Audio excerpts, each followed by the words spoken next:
El tema de los salarios sigue con disgustos de parte y parte. A pesar de haberse aprobado un 14%, los empresarios hablan de por qué razón no están de acuerdo con esta decisión. Tania Nivar está con nosotros y entonces vamos a tocar esos puntos para esclarecer el panorama. Tania, buenos días.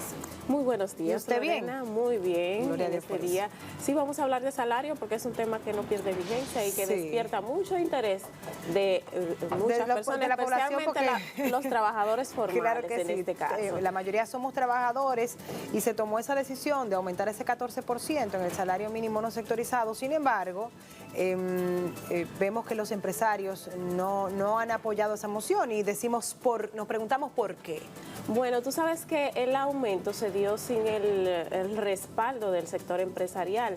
En la mesa en donde se reúne el Comité Nacional de Salarios están los tres sectores, el empresarial, el sindical y el gobierno, que está representado por el Ministerio de Trabajo. En este caso, se llegó a consenso solo entre el gobierno y el sector sindical para aprobar ese 14%. El sector empresarial no estuvo de acuerdo y no firmó. Nosotros conversamos con el presidente de Copardón y él nos explicaba las razones. Nos decía que no fue simplemente por el 14%, sino porque se había acordado, ellos estaban solicitando la reclasificación junto con el aumento, que no se haga como se pautó en el 2017, que luego del aumento entonces se iba a conocer la reclasificación. Y nunca se llegó a un acuerdo. Estamos en el 2019 y continuamos discutiendo esa reclasificación. Se supone que una comisión técnica de todos los compuesta por diferentes sectores, incluyendo la DGI y otros sectores, otras instituciones del gobierno, se iban a reunir posteriormente al aumento del 2018 para conocer este tema. Sin embargo, hasta ahora no se ha conocido. Entonces ese fue eso es lo que es el panorama. Tania, me gustaría, porque nosotros hablamos de la reclasificación y como conocemos el concepto, lo tratamos como algo normal, pero no todos los amigos televidentes entienden qué significa la reclasificación. O sea, ¿eso qué es? La reclasificación lo que pauta es cambiar, como ajustar el monto que se decide para que una empresa sea grande, mediana o micro, en este caso, porque está contemplado en la ley de MIPYMES. Entonces, su reglamento establece cambió los montos. Actualmente, con el que se toman los salarios, o que se fijan los salarios mínimos actualmente, establece, que es la ley anterior, establece que una empresa, para ser grande, tiene que tener activos superiores a los 4 millones de pesos. Entonces, con la nueva ley y el reglamento, entonces este monto pasa a ser por ventas y es después de los más de 200 millones de pesos para que una empresa sea grande. Entonces, ahí tuve la diferencia porque ahora cualquier empresa, y tiene un tanto de lógica, pequeña puede tener activos superiores a los 4 millones. Pero entonces, ¿qué dicen los sindicalistas?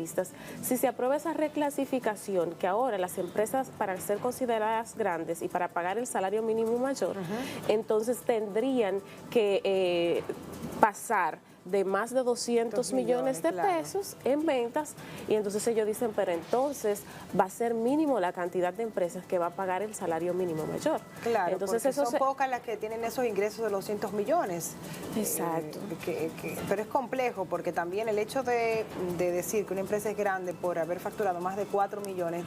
también está un poco desfasado. Entonces afecta, y es lo que alegan los empresarios, que afecta a las MIPYMES, especialmente aquellas que pasan de este monto y tienen que pagar un salario mínimo mayor. Sabemos que la informalidad aquí es muy grande y ellos alegan que una de las razones es esta y muchas otras medidas que se toman para clasificar a las empresas pequeñas junto con las medianas o las medianas junto con las grandes.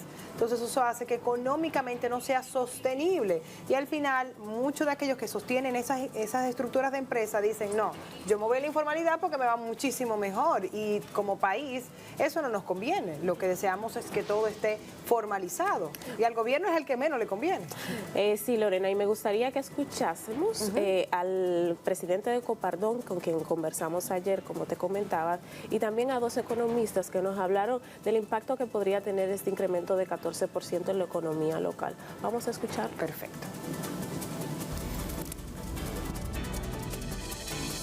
Bueno, nuestro sector, la decisión que hemos tomado en el día de hoy es que le vamos a enviar una comunicación por escrito al ministro del Trabajo, exponiendo nuestra posición sobre el tema. Definitivamente fue un proceso que entendemos que fueron muy accidentados, sobre todo para el sector empleador, donde entendemos que no se nos respetó nuestro derecho, no se respetó el cumplimiento de la ley 187-17 y es lamentable de que el rol del ministerio, que es un rol de mediador, haya sido una vez más un rol de imposición. Y básicamente eso es lo que estaremos haciendo en el día de hoy.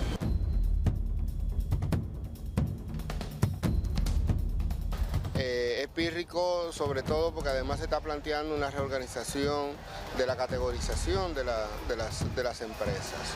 Y es pírrico porque se queda por debajo del costo de la canasta mínima para el salario, para el salario mínimo. De todas maneras, un aumento salarial siempre tiene un impacto positivo. Aquí en República Dominicana los empresarios entienden que aumentar el salario, y se nos ha hecho vender esa idea de que aumentar el salario produce un proceso encadenado de incremento de precios, pero la realidad es que cuando el salario no cubre la canasta, el nivel de expansión de la demanda agregada de la economía se queda por debajo. Así que ajustar el salario al valor de la canasta en los diferentes quintiles debería producir un ensanchamiento de la economía que los empresarios ganarían porque podrían colocar en el mercado interno un mayor volumen de su producción.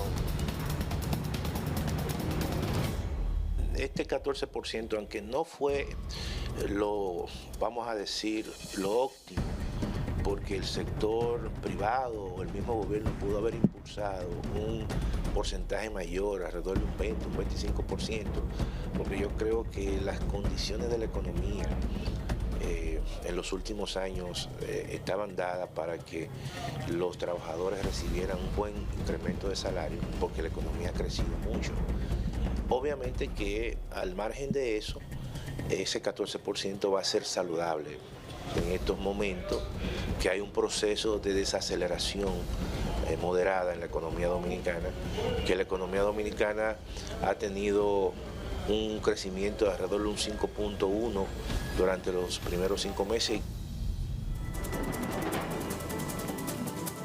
Ahí escuchas, Lorena, pues las posiciones, los economistas consideran que podría beneficiarse la economía, aunque entienden que fue pírrico el aumento. Sí, porque no habla de un 14%, pero cuando tú tienes salarios de 10,000 pesos, un 14% significa 1.400 pesos. Exacto, que no es tan sustancial como... Entonces, aunque sí es un 14 y para el empresario eso les va a cambiar mucho las cifras a final de mes, pero para el trabajador no hay un impacto grandioso en su vida, y más cuando tiene tanto tiempo recibiendo un salario con la sociedad con una deuda tan grande. Y que no compensa la canasta básica. Entonces, pero Lorena, vamos a ver los gráficos para que tengamos claro cómo quedaron los salarios. Entonces, perfecto. Ahí tú observas la empresa grande, mediana y pequeña, el salario que está vigente todavía, porque es a partir pues del mes que viene que va a implementarse este incremento, estaba en las grandes empresas 15.446 y pasó con el 14% a 17.610.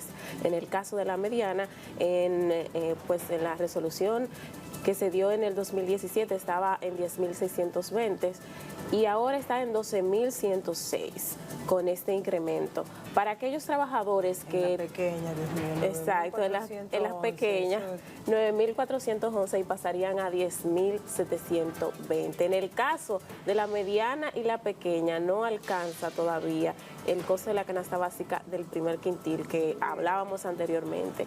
Pero hay otros salarios que se discutieron en esta ocasión y siempre se discuten y casi nunca se mencionan, que también aplica para el reajuste, y vamos a ver el siguiente gráfico de cuáles se tratan.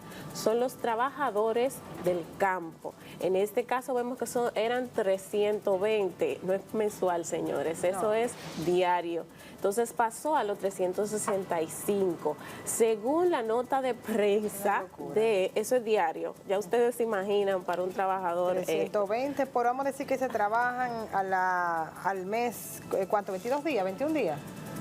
Sí, sin contar los fines de semana. Vamos a decir que 22. O sea, 320 por 22, 7,000 pesos. Exacto, ya tú te imaginas. Sí. Entonces, pero según, si ponemos el gráfico para explicarte un poquito, según la nota de prensa del Ministerio de Trabajo, no está a los 365, sino los redondeó a 400 a favor del trabajador. Lo mismo ocurrió con el caso de los vigilantes, que tampoco se menciona mucho, casi no se reseña.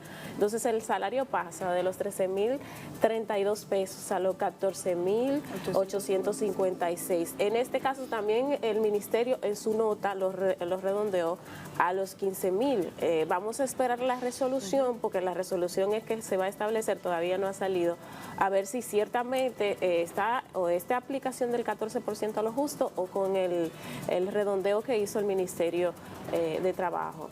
Entonces, Lorena, inicialmente cuando salió el anuncio se informó que este reajuste iba a ser efectivo de este mes.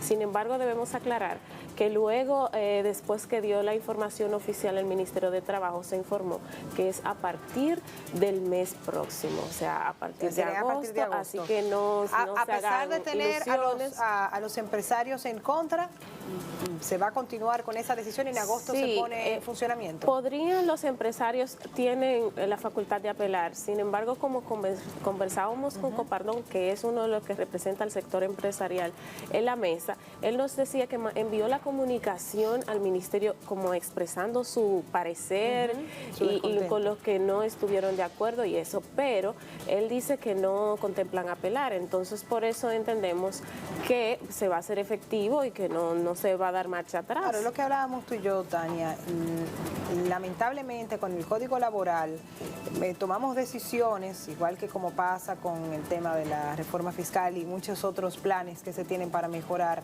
la economía y la vida del dominicano, que está relacionado una cosa con la otra. Y es que tomamos decisiones, pequeñas decisiones, sin sentarnos y lograr consensuar todo un paquete para tener una solución a largo plazo. Entonces, por eso constantemente vivimos discutiendo los mismos temas, porque es que no tenemos la capacidad de ir a la mesa y lograr esa negociación de ganar.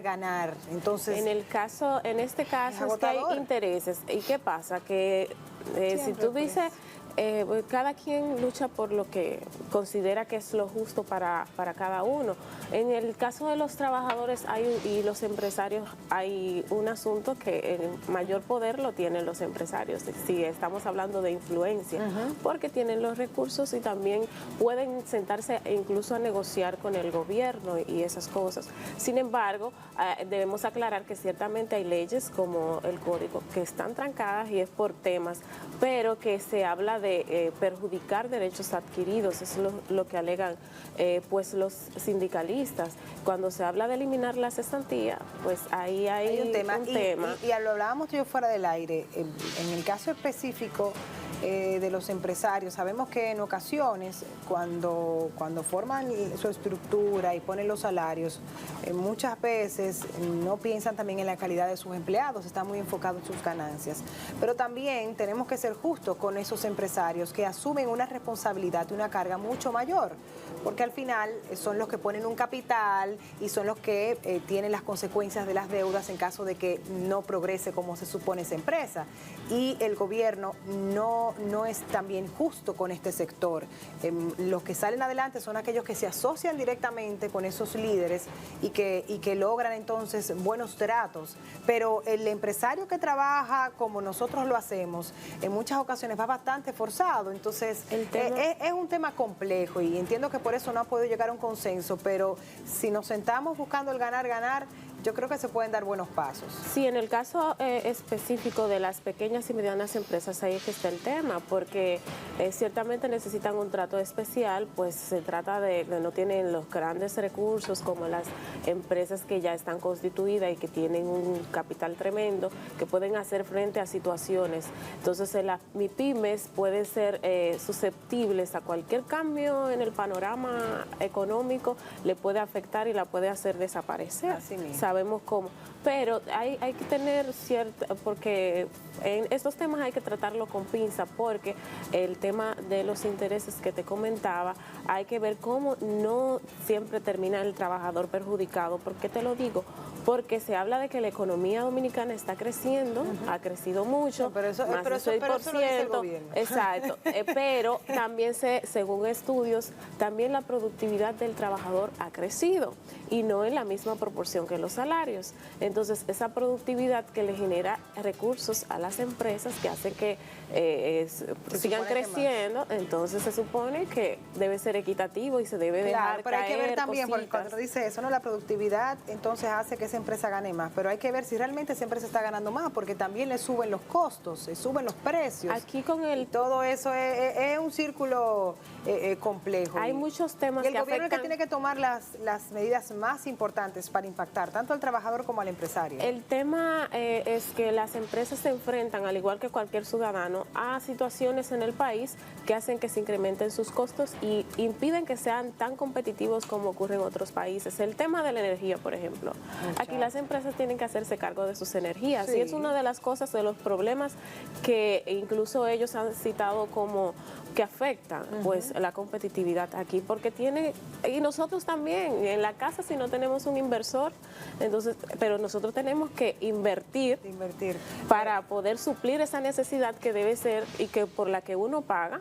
Entonces uno tiene que asumirla. Lo mismo pasa con el agua potable muchas veces. Tú tienes que comprarla aparte de pagarle. Yo le puedo asegurar a usted que si nuestros impuestos fueran invertidos de la forma correcta para impactar positivamente la vida de los dominicanos, usted y yo viviríamos muchísimo mejor, porque no tenemos que pagar energía eléctrica a las empresas y además tener una planta o un inversor que tenemos que pagar extra. El tema de la seguridad también, todo, la Lorena. seguridad, la salud, la educación, todo lo pagamos doble, porque pagamos por supuestamente tener ese servicio, sin embargo tenemos que irnos a las opciones muchas veces privadas, porque lamentablemente las públicas no nos dan lo que uno quisiera. Entonces es un sistema complejo, pero nada, hasta ahora entonces en agosto se pondría en vigencia este 14%, teniendo la esperanza de que en algún momento se logre ese consenso para tener el código laboral que necesitamos. Sí, para los empleados no sectorizados, privado no sectorizado, porque a veces dicen, pero yo trabajo en un hotel o en construcción, ahí no aplica,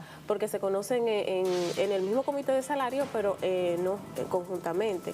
Entonces, aclarar bien para que uno no se haga ilusiones y después termine no que vamos en esta vuelta. no aplicó. No vamos. Pues muchísimas gracias, Tania.